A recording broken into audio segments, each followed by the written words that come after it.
are watching the Eurovision Song Contest 2022. Wait, what? You just saw this for a reason. What if I told you that the Eurovision Song Contest 2022 and the crypto world are related? Hi there, it's me, Crypto Summary Doge. And as you can see, I start this video with Eurovision. Do you wonder why? Because, for the first time in history, one of Eurovision songs is being sold as NFT. That shows NFTs are a real deal not only in the crypto communities, but in the music industry and among creators too.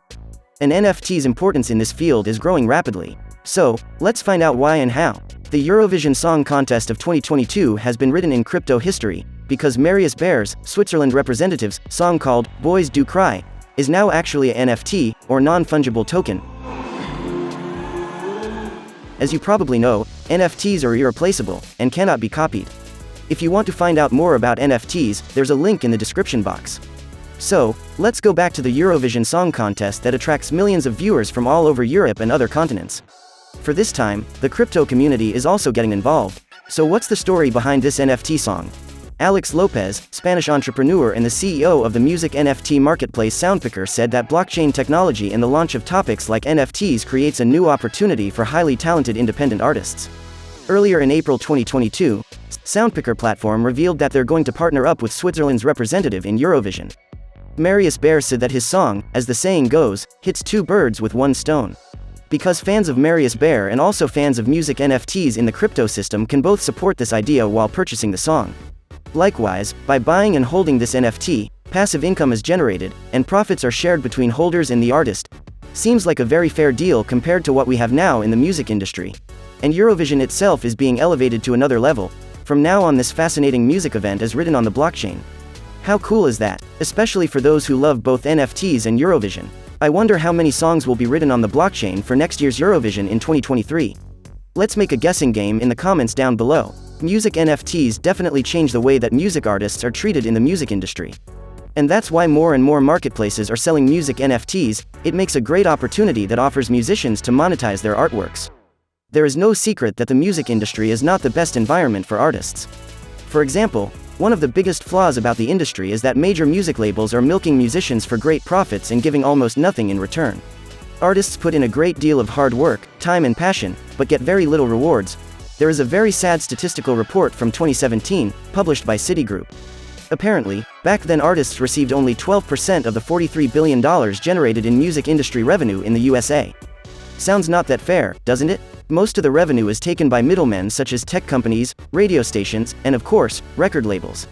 Also, this whole toxic industry limits the growth of musicians. For example, one of the top British singers and one of the world's 200 most popular artists on Spotify, Ray, back in 2014 her contract label Polydor didn't release not a single album that she made.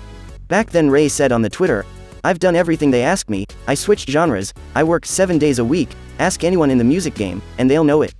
And of course, after that, Polydor parted ways with the singer. Such a problem, of being an underrated singer while you were actually good, is being solved by incorporating NFTs to the songs. Then everyone knows the artist, and all the money goes to him, not to a third party. And this is how it is supposed to be. One of the most popular platforms that sell music NFTs are OpenSea and Rarible, where artists can share their music with fans, or even share a part of sales with them. Fans can even receive tickets to shows, merchandise and so on. Artists can even make a better living by making millions while selling their music NFTs. For example, in February 2021, musician and producer Justin Blau, or 3Lau, sold his music NFT collection for $11.6 million. Apparently, the COVID pandemic impacted creators' incomes a lot, because of cancelled tours, but the loss of touring money was for sure compensated by this opportunity to sell his songs as NFTs.